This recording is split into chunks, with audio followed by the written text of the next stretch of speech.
taking this time to join us. I know you've been with Ashoka for a long time, around 20 years. 22. 22, okay, that's so amazing. And something which has always inspired us is the vision of Ashoka, which is everyone is a change maker. Now you've embarked on this journey of new longevity. Would love to understand, how do you kind of bring that vision alive? What does this mean in the context of the work you do, the role of inclusion, diversity, change? What does all of this mean to us? Yeah, Ashoka, I think that most of the people who know about Ashoka will know about the social entrepreneurs. So we've been finding these innovators now in more than 90 countries. We have about 4,000 of them all over, like in all fields. And these are people who have been thinking about solutions that are changing systems. So they've been changing systems for a long time. And I think probably about like 15 years ago, we started like observing that, the world was changing very fast. I think that this was when we saw that, things were moving very fast. And with the social entrepreneurs, there are many other change makers who are contributing to change. So they were always there, but I think that it became more relevant for us, like just to understand how these social entrepreneurs were actually enabling these change makers to create change and to drive change. So we changed the Ashoka vision to building a world where everyone is a change maker. So it's a very inclusive vision, and it's interesting because when we say everyone, we say everyone, so that puts us in another challenge ahead of us. What do we mean by everyone? So I think it's connected also to the work that I do in longevity, that, if we think about all of us as society, living longer lives, do we see ourselves contributing to the good of society for as long as we are alive? I think that's the main question that we have today. How do we make sure that everyone, regardless of age, can be part of this process of creating change? Amazing, amazing. And in this journey, somewhere you found this intersection with digital and the work we've been doing at Apurva. Do you want to talk about that? What made you kind of see that intersection being relevant to your work? It started like my notebook and your phone. We can begin with that.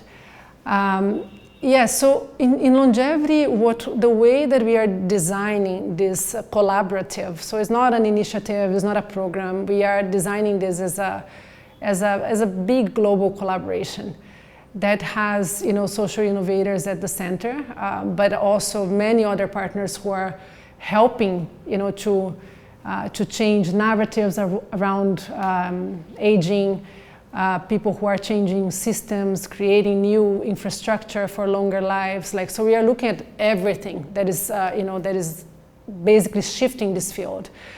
So when we decided to build like that, it was very clear to us right from the beginning that everyone needs to have a role to play, right? And how do we design for that? It was something that it was not. We've been doing one way or the other, I think, at Ashoka all these years, but right from day one, designing with that in mind, I think was the driving question for us. So when the first thing that came to our mind was how do we use technology to enable this? Because we are talking about social entrepreneurs who speak different languages. We are talking about policymakers with very different contexts in different countries. We are talking about the way we understand old age very differently. And we are also talking about a conversation that is very strong now in the global north and emergent in the global south.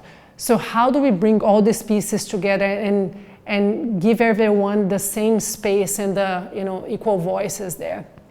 So we knew about Apurva because of other Ashoka connections there. So I think that it was when you and I started, discuss how could we make this happen, and here we are. I think that today this new longevity brain that we built with Apurva, which I know is probably the only one in the world that has that kind of knowledge and wisdom from a network of networks, as we say. It's super rich in terms of like insights, innovations, policies, like examples, voice from the communities, and it's helping us like just think about solutions very differently from what we are thinking before. Yeah, and also I think what is super exciting for me is that this is kind of spreading globally. You've been working in Brazil, you've also been doing work in Spain, now you're going to start the work in India. And I think there is going to be so much of learnings for all of us, and the true power is the collective wisdom. This need is common, but the contexts are so unique to each of these regions, but there is a great way for us to, in some sense, democratize the voices and really unlock the learnings and create that abundance, so that we really kind of create that economies of scale, knowledge at scale, right? So that all of us can collectively learn and really address this need. Yes.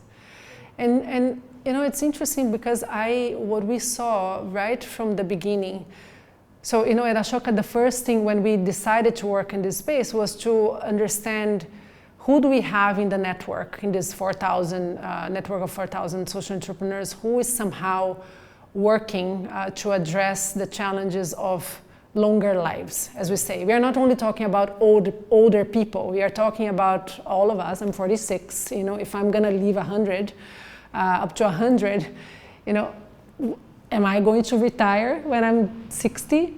I want, do I want to stay healthy for, all these years? I want. So what does that mean? What does that mean in terms of opportunities for contribution?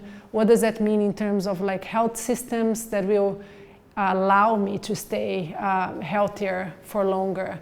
What does that mean for, not only, for someone who has access to, to learning opportunities versus other people who do not have? How do we democratize that? So we are talking about many different challenges in one umbrella of new longevity, as we call. Yeah. But I think that the thing that for us that is a big shift is that so far longevity or aging is the way that we understood aging, has been perceived as this, as a decline, so it's basically, okay, you turn 60, you retire, and then suddenly you have to stay in your house, nobody pays attention to anything that you're doing, that's it, life is over. So we decided to call new longevity because we see as an incredible phase for like new opportunities to emerge, which is something that is what we are trying to explore.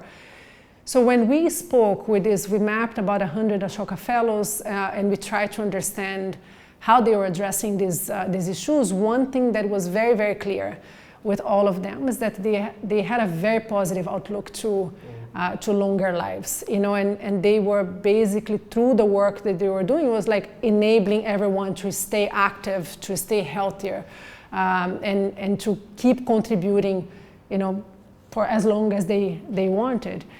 So that was a big cross-cutting, this idea of lifelong contribution and lifelong change making. That is what is, what is driving us, and it resonates with everyone everywhere in the world. Even if if you're talking about Japan, that is quite advanced in terms of like support systems for older people, they are creating ways for older people to stay active and engaged. If you think about India, where we are right now, like just go around the communities where you live and you see that older people are playing incredible roles in society. So anyway, that resonates with everyone. So we see that even though there are different cultures and different stages where longevity is in these places, the idea of lifelong contribution, lifelong change making is very universal, and that's where it's a good entry point for us. Amazing.